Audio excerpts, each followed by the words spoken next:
Hello. So I'm just this is my submission for what is your biggest conflict?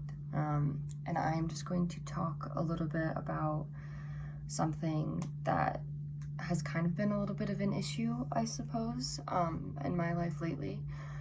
Um, so I grew up in a big family. So most of the time I'd like to say that I'm pretty good at dealing with conflict, and working through it.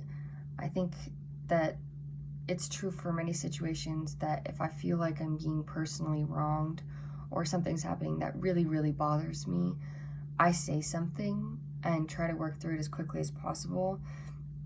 I don't do super well with like keeping things inside because it starts to stress me out and eat at me.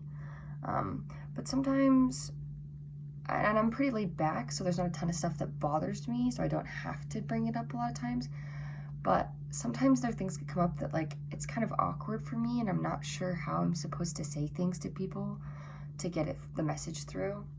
Like for example, with my roommates, whom I love very much, there are things that start off small sometimes and don't bother me at first, and then they kind of grow to aggravate me. And I've had this experience in the past with roommates that I've had. One example that I can think of is that having a clean house is really important to me.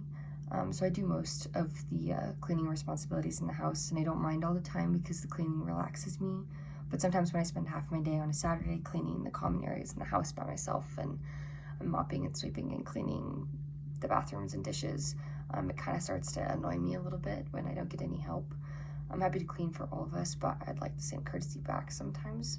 And when I have class from 10:30 in the morning and I don't get home till 10:30 at night after work, it'd be nice to come home to a clean house so that I can focus on my personal things like schoolwork or my job or taking personal time. So I kind of feel awkward about bringing it up because it's just as much their house as it is mine. And they don't necessarily seem as bothered about living in a place that isn't squeaky clean all the time. So technically they don't have a responsibility necessarily to have things clean to my standards. However, at the same time, I don't think it's a ton to ask. So I'm not exactly sure how to move forward with this situation. I've brought it up a few times in the past, but not much has changed really. So I'm just hoping that I can learn some skills in this class to help me better deal with this situation without hurting anybody's feelings, but that will make everyone happy. Thank you.